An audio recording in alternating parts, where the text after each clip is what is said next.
भाइयों और बहनों, नमस्कार। आज मेरी बातचीत का विषय वो ऐतिहासिक मोड़ है जिसने मिडिल ईस्ट और पूरी दुनिया की सियासत का रुख बदल दिया है, यानी अमेरिका और ईरान के बीच होने वाला हालिया शांति समझौता। फरवरी 2026 में शुरू होने वाली खतरनाक ईरान जंग, जिसमें अमेरिका और इजराइल ने ईरान पर सीधे हमले किए, उसके बाद पाकिस्तान की मध्यस्थता और कूटनीतिक कोशिशों की वजह से आखिरकार दोनों देशों ने इस जंग को खत्म करने के लिए एक 14 सूत्रीय समझौते पर दस्तखत कर दिए हैं।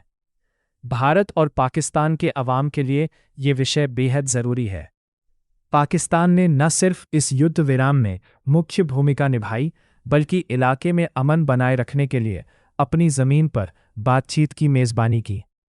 दूसरी तरफ भारत के लिए खाड़ी देश और स्ट्रेट ऑफ हॉर्मुज़ का खुलना आर्थिक रूप से बहुत ज़रूरी है, क्योंकि वहीं से करोड़ों बैरल तेल दक्षिण एशिया आता है।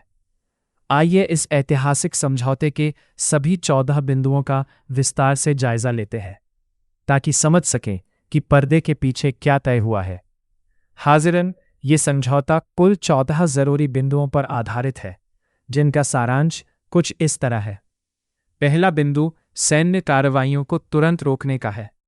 समझौते की पहली शर्त के तहत अमेरिका और ईरान दोनों तुरंत एक दूसरे के खिलाफ तमाम फौजी और जंगी कार्रवाइयां हमेशा के लिए बंद करने के पाबंद हैं। दूसरा बिंदु क्षेत्रीय मोर्चों पर युद्ध विराम का है। इसके तहत सिर्फ ईरान और अमेरिका ही नहीं, बल्कि लेबनान में हिजबुल्लाह और इराक में मौजूद समर्थक गुटों के खिलाफ भी फौजी कार्रवाइयां रोक दी गई हैं। तीसरा बिंदु भविष्य में हमला न करने की गारंटी है। दोनों देशों ने इस बात का वादा किया है कि वे आने वाले समय में एक दूसरे की संप्रभुता पर हमला नहीं करेंगे और बातचीत को मौका देंगे। चौथा बिंदु अमेरिकी नौसेना की नाकेबंदी को खत्म करना है। अमेरिका स्ट्रेट ऑफ हॉर्मुज़ और ईरानी बंदरगाहों पर लगाई गई अपनी सख्त समुद्री नाकेबंदी को तुरंत खत्म करेगा। पांचवा बिंदु स्ट्रेट ऑफ हॉर्मुज़ को दोबारा खोलना है।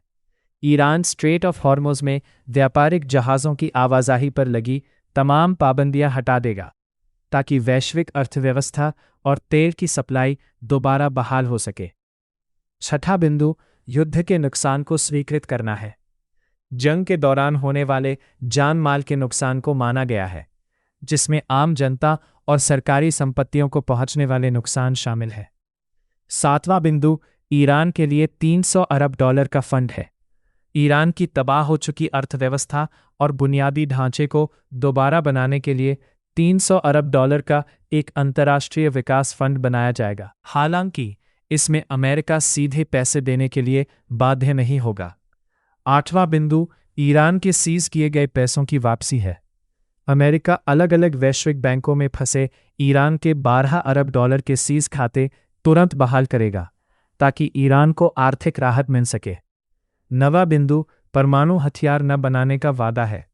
ईरान इस बात का दोबारा सख्त वादा करता है कि वह कभी भी परमाणु हथियार या न्यूक्लियर बम बनाने की कोशिश नहीं करेगा।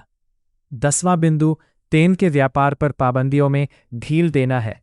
अमेरिकी वित्त मंत्रालय ईरान को कच्चा तेल और पेट्रोकेमिकल प्रोडक्ट्स बेचने की इजाज़त देने के लिए पाबंदियों में तुरंत राहत देगा।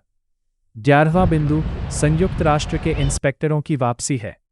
ईरान संयुक्त राष्ट्र की परमाणु एजेंसी के इंस्पेक्टरों को अपनी न्यूक्लियर साइट्स की निगरानी के लिए शर्तों के साथ आने की इजाज़त देने पर तैयार हुआ है। 12वां बिंदु 60 दिनों की आखिरी बातचीत का फ्रेमवर्क है। ये समझौता एक अंतरिम समझौता है। दोनों देशों के पास 60 दिन का समय है, जिसके दौरान वे यूरेनियम संवर्धन की स्थायी सीमा तय करने के लिए अंतिम समझौता करेंगे। 13वां बिंदु बैलिस्टिक मिसाइलों पर बातचीत का है। हालांकि ईरान अपने मिसाइल प्रोग्राम पर समझौता करने से मना कर रहा है, लेकिन अमेरिका इस शर्त के तहत इलाके में मिसाइलों और हथियारबंद गुटों के फैलाव को रोकने के मामलों को अंतिम बातचीत का हिस्सा बनाना चाहता है। 14वां बिंदु अंतर्राष्ट्रीय कानूनों का पालन करना है। आखिरी बिंदु इस बात पर जोर देता है कि दोनों पक्ष संयुक्त राष्ट्र के चार्टर और अंतर्राष्ट्रीय कानूनों के तहत इस पूरी प्रक्रिया को पूरा करेंगे। वीडियोस बनाने हैं, फिल्मोरा है ना।